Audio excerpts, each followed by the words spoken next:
Muy buenas noches, amigas y amigos. Yo principio por agradecer cumplidamente a quienes me han hecho el favor de ver y escuchar en esta llamada a la acción.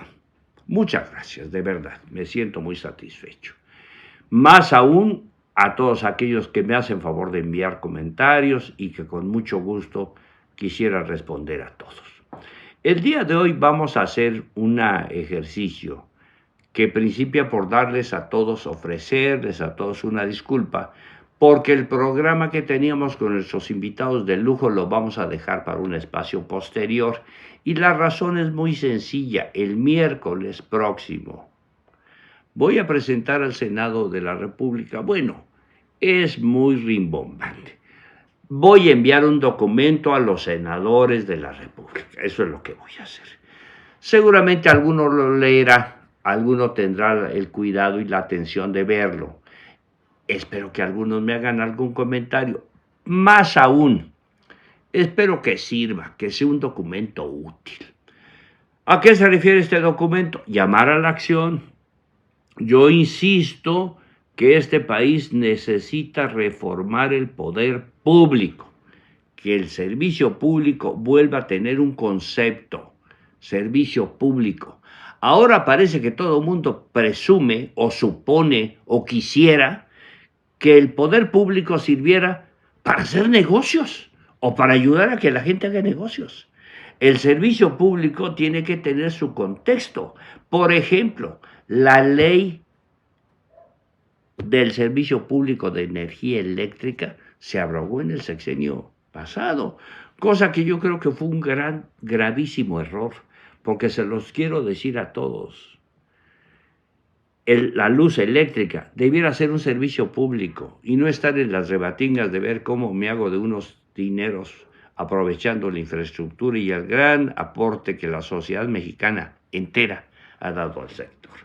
Pero como esta, podemos ir hablando de Pemex, podemos ir hablando de las autopistas, de la obra pública, podemos ir hablando de los temas de la economía, de la salud, etcétera. Urge de verdad una reforma del poder, ver realmente qué ha funcionado y qué necesariamente tiene que cambiar.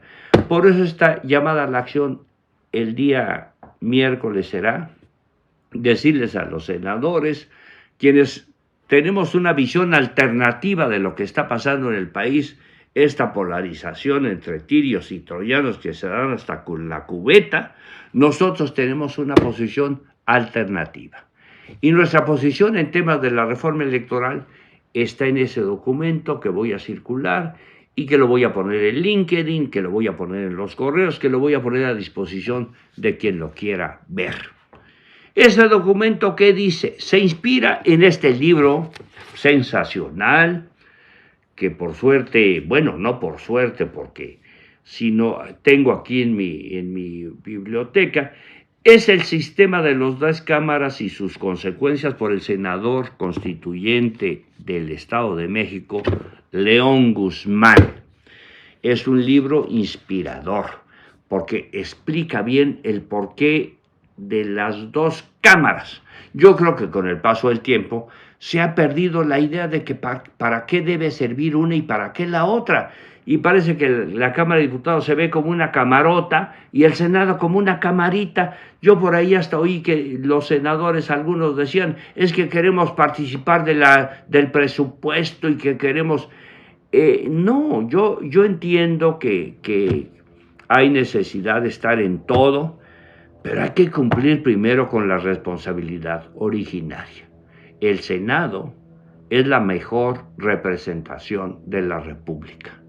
Los senadores representan a las entidades federativas.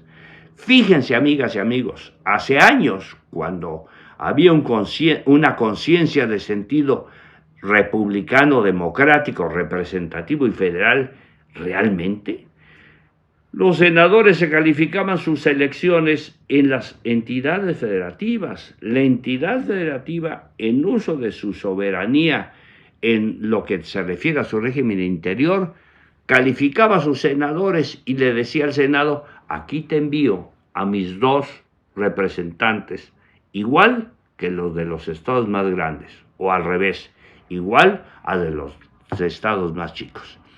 Y eso se perdió, porque hay una terrible confusión en lo que se refiere al servicio público. Yo he visto que ahora se piensa, se presume, a veces se desea, que el servicio público sirva solo para hacer negocios o para ayudar a los ricos que hagan negocios. El servicio público ya se perdió. Y ese concepto del servicio público es el que hay que acotar y definir muy bien. Pero yo ¿qué digo en este documento? Es la oportunidad de reformar el poder. Es la oportunidad de que los senadores realmente representen a sus entidades federativas, que en los temas del presupuesto, de la ley fiscal, vayan a las entidades y expliquen el porqué de las cosas, que lo expliquen allí en Chiapas. Bueno, la razón de ser de estas cuestiones son tales y cuales. ¿Y qué opina la gente de Chiapas para que yo lo lleve al Senado de la República en representación de mi estado? No al revés. ¿Qué dicen los tatamandones del centro para que yo le imponga, sin reflexión alguna, a mi entidad federativa? Es al revés. León Guzmán lo dice de manera magistral en su libro, de manera magistral. En el documento que estoy enviando hago alguna cita de este libro magistral para recordar el origen. Esta es una república democrática, representativa, laica y federal. Y en la práctica, lo que menos es federal.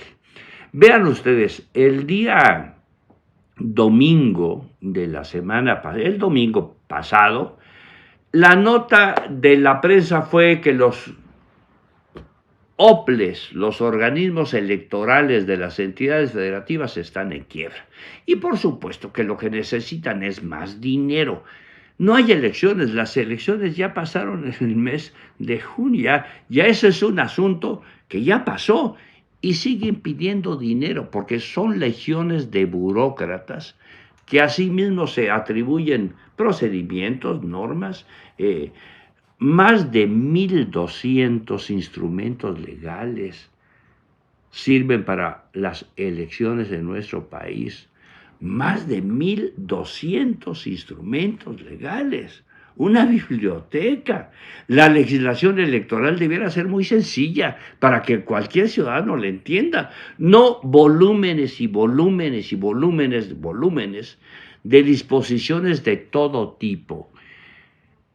La reforma electoral que se plantea entonces debe ser para reformar el poder, para que el Senado vuelva a representar a los estados de manera paritaria.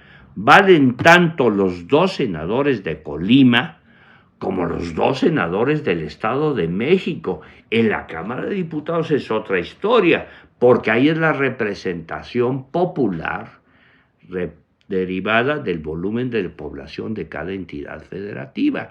El primer capricho fue poner los famosos senadores de pluris, que comúnmente conocido como los pluris, una lista de senadores que lo metieron con calzador a la ley. ¿Por qué lo metieron con calzador?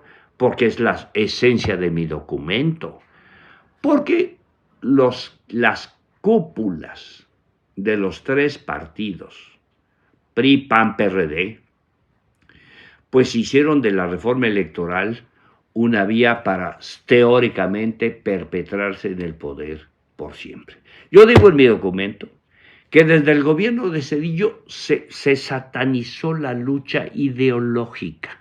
No, eso de la ideología es cosa del pasado, es de la prehistoria, ya no tiene importancia, porque suponían que con la ideología del pensamiento único, que al final también es una ideología, el pensamiento único, ya no quedaba más remedio, el final de la historia, dijeron ya se acabó, de aquí todo va a ser ya producir y cantar como en las películas de Walt Disney. Pero no ha ocurrido así. Al revés, yo creo que estamos enfrentando o a punto de enfrentar en el mundo una crisis tremenda y por lo tanto tenemos que prepararnos con lo mejor de nuestro sistema. No es posible que tengamos más de 700 reformas a la Constitución porque estas camarillas de conspicuos políticos de los tres partidos fueron acordando entre ellos, te doy esto y me das esto, te doy esto y me das esto. Por eso es que en el INE hay 11 consejeros. ¿Por qué 11? ¿Por qué no 9? ¿Por qué no 7? ¿Por qué no 5? Porque nos expliquen por qué 11. Pues porque es lo que convenía. Porque hay tantos del PAN, ya hay tantos del PRI, hay uno o dos del PRD. Ahora tenemos que recomponer para que los nuevos nos toquen también algunos. Y esa es la razón de la mayoría de las reformas. ¿Qué dice nuestro documento? Vean, amigos, por favor, mexicanos, vean el artículo 41 de la Constitución. Es una monstruosidad ese artículo. De verdad no sé cómo la academia, los institutos de investigaciones jurídicas, ahora ya los especialistas que se ponen de moda para todo, que al final de cuentas los especialistas, muchos de ellos son empleados de los que quieren que den mensajes. Los especialistas están de acuerdo con ese contenido, ese artículo espantoso, hasta para consultarlo es difícil. Inciso A, inciso B, luego otra vez otro inciso A. Hay segmentos, fracciones, acuerdos en el mismo artículo, disposiciones de amplísimo contenido constitucional y otras que son para un reglamento de tercer nivel. Son cuestiones muy... Pero todo está amalgamado. ¿Por qué? Porque las tres cúpulas se repartían sus cositas y consecuentemente querían que quedara en la Constitución para que le diera durabilidad según ellos. El documento que vamos a hacer, que voy a presentar, ya está hecho, tiene esta característica. No estamos proponiendo simple y llanamente la reforma de tal o cual precepto, sino temas de fondo. Primero, que el INE deje de meterse en las entidades federativas. A ver si los senadores defienden. Ya es tiempo que los estados tengan la mayoría de edad, que puedan resolver en su régimen interno sus elecciones. ¿Qué se tiene que meter el INE ahí? ¿Realmente en qué se mete aparte de quedarse con el dinero? ¿Qué hace? Lo hacen la gente de las entidades federativas. Bueno, pues ya terminar con ese asunto y dejar que sean las entidades las que hagan este asunto. Y luego, pues hay que entrarle al INE. El INE es un paquidermo gigantesco, gastalón, poco eficaz, porque vean ustedes, pues hay violencia en las elecciones, hay dinero supuestamente ilícito en las elecciones, matan los candidatos en las elecciones, hay FEPADE, hay tribunal, hay un aparato que fiscaliza cuántos volantes se están repartiendo en la colonia 3 de mayo, el candidato fulano de tal, pero estos temas de fondo simplemente los mencionan. Yo no he visto que el INE tenga alguna responsabilidad o participación eficaz en esos temas. Entonces pedimos que se regrese la potestad a las entidades en respecto a su régimen interno para que organicen sus elecciones. Proponemos la discusión del INE y del TRIFE, por el amor de Dios.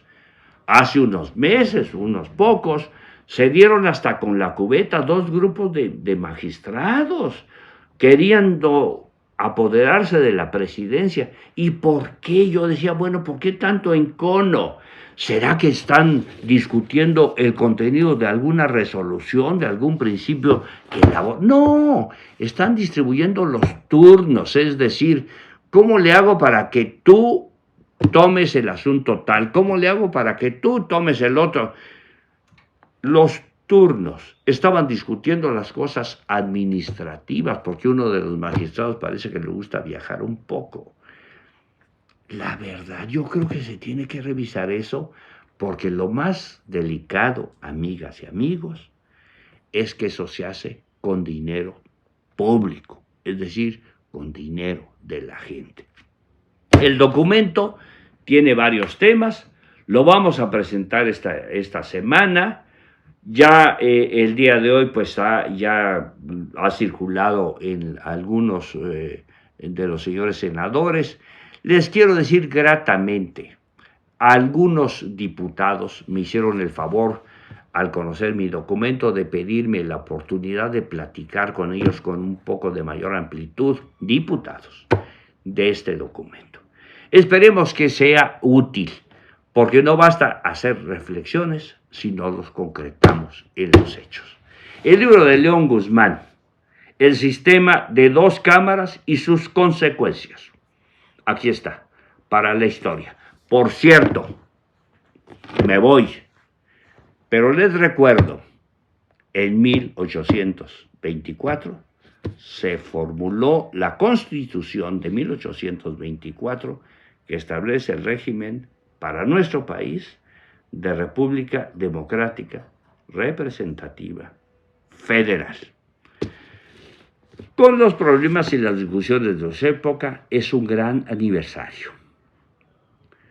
Ya viene pronto el doble centenario, ¿verdad? En 1924 el Senado discutió y publicó un libro muy bonito con motivo de este asunto. Veremos qué pasa en este bicentenario. Ojalá que no vaya a ser como el bicentenario de la independencia, que fue verdaderamente un fiasco. Soy César Augusto Santiago, muchas gracias por escucharme. La próxima semana vamos a tener invitados para empezar a discutir nuestro documento y ojalá que también cuente con su simpatía. Buenas noches, muchas gracias.